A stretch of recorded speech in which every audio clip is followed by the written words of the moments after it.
రంగారెడ్డి జిల్లాకు ఒక మంత్రి పదవి కావాలి అన్నది అభ్యర్థన దశను దాటి డిమాండ్గా మారిన పరిస్థితి నెలకొంది. ఇప్పుడు సామాజిక వర్గ సమీకరణాలే సమస్య అయితే మీరు ఏ వర్గానికి ఇస్తారో చెప్పండి, రాజీనామా చేసైనా సరే ఆ వర్గం వారిని ఇప్పటికప్పుడు గెలిపించి మరీ మీ ముందు నిలబెడతామని ఈ జిల్లా నేతలు అల్టిమేటం జారీ చేశారు.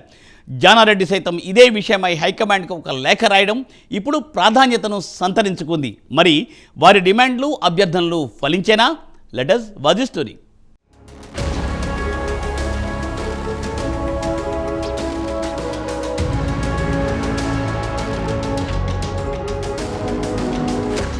తెలంగాణ కేబినెట్ విస్తరణపై కసరత్తు జరుగుతోంది. రేవంత్ టీంలో చోటు కోసం ఎవరి ప్రయత్నాలు వారు చేస్తున్నారు. కొందరు తమ సామాజిక వర్గానికి విస్తరణలో చోటు కల్పించాలని కోరుతుంటే మరికొందరు తమకు విస్తరణలో మంత్రి పదవి ఇవ్వాలని డిమాండ్ చేస్తున్నారు.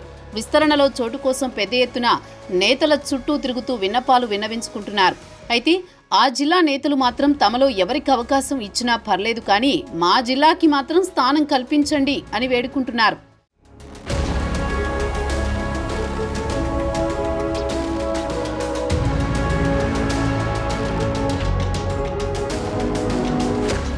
ప్రభుత్వం ఏర్పడి ఏడాదిన్నర అవుతున్నా ఇప్పటి వరకు మంత్రివర్గ విస్తరణ పూర్తి కాకపోవడంతో ఒకవైపు ప్రతిపక్షాల ఆరోపణలు చేస్తుంటే మరోవైపు సొంతగూటి నేతలు కూడా కాస్త అసహనంతో ఉన్నారు.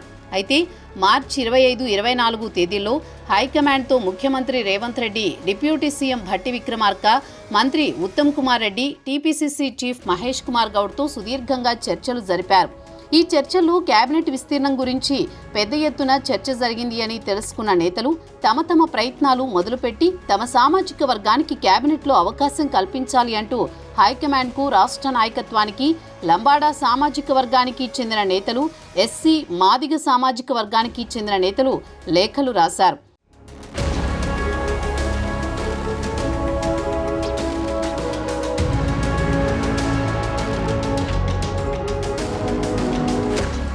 రంగారెడ్డి జిల్లా ఎమ్మెల్యేలు మాత్రం ఇందుకు భిన్నంగా తమ జిల్లా నుండి ఎవరికి అవకాశం కల్పించినా పర్లేదు, కానీ ఖచ్చితంగా కేబినెట్లో రంగారెడ్డి జిల్లాకు అవకాశం కల్పించాలి అని అయితే పెద్ద ఎత్తున కోరుతున్నారు. రంగారెడ్డి జిల్లా ఎమ్మెల్యేలంతా ఒకతాటి మీదకొచ్చి నేరుగా రాష్ట్ర నాయకత్వానికి, ఢిల్లీ పెద్దలకు లేఖ రాశారు. కేబినెట్లో తమకు అవకాశం కల్పించాలని, గత కేబినెట్లో తమకు హైదరాబాద్కి అవకాశం కల్పించలేదని, ఇప్పుడు తమకు అవకాశం కల్పిస్తే రంగారెడ్డి ప్రజలంతా సంతోషిస్తారని మంచి సందేశం వెళుతుంది అని లేఖలో పేర్కొన్నారు. వేరే జిల్లాలతో పోలిస్తే రంగారెడ్డి జిల్లా వేగంగా అభివృద్ధి చెందుతుందని, పక్కనే ఉన్న హైదరాబాద్కి అవకాశం లేదు కాబట్టి తమకు ఇవ్వాలి అని నేతలు కోరుతున్నారు. కాంగ్రెస్ సీనియర్ లీడర్ జానారెడ్డితో పాటు మల్రెడ్డి రంగారెడ్డి, మనోహర్ రెడ్డి, పరిగి రామ్మోహన్ రెడ్డి, ఇతర ఎమ్మెల్యేలు అధిష్టానానికి లేఖ రాశారు.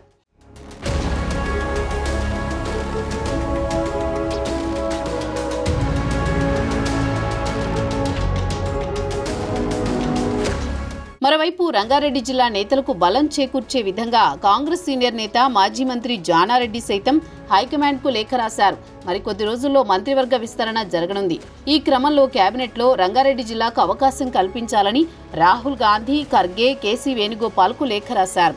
రీసెంట్గా జరిగిన ఎమ్మెల్యే, ఎమ్మెల్సీ అభ్యర్థుల ఎన్నికల్లో జానారెడ్డి రికమెండ్ చేసిన నల్గొండ సీసీ అభ్యర్థి శంకర్ నాయక్ పేరుని అధిష్టానం ప్రకటించడంతో జానారెడ్డి లేఖపై ప్రస్తుతం రంగారెడ్డి జిల్లా నేతల్లో బలమైన విశ్వాసం నెలకొంది. ఖచ్చితంగా తమ జిల్లాకు ఒక మంత్రి అవకాశం లభిస్తుంది అని ఆశావహులు ఆసక్తిగా ఎదురు చూస్తున్నారు.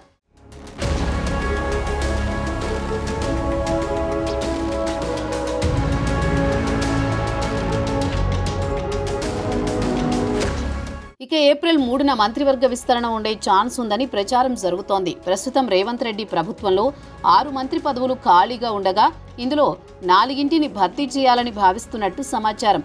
మరి అధిష్టానం ఎలాంటి నిర్ణయాలు తీసుకోబోతోందో, ఏ సామాజిక వర్గాలకు కేబినెట్లో అవకాశం కల్పిస్తుందో, నేతల లాబియింగ్ ఎంతవరకు పనిచేస్తాయో అనేది తెలియాలంటే మాత్రం కేబినెట్ విస్తరణ జరిగే వరకు వేచి చూడాల్సిందే.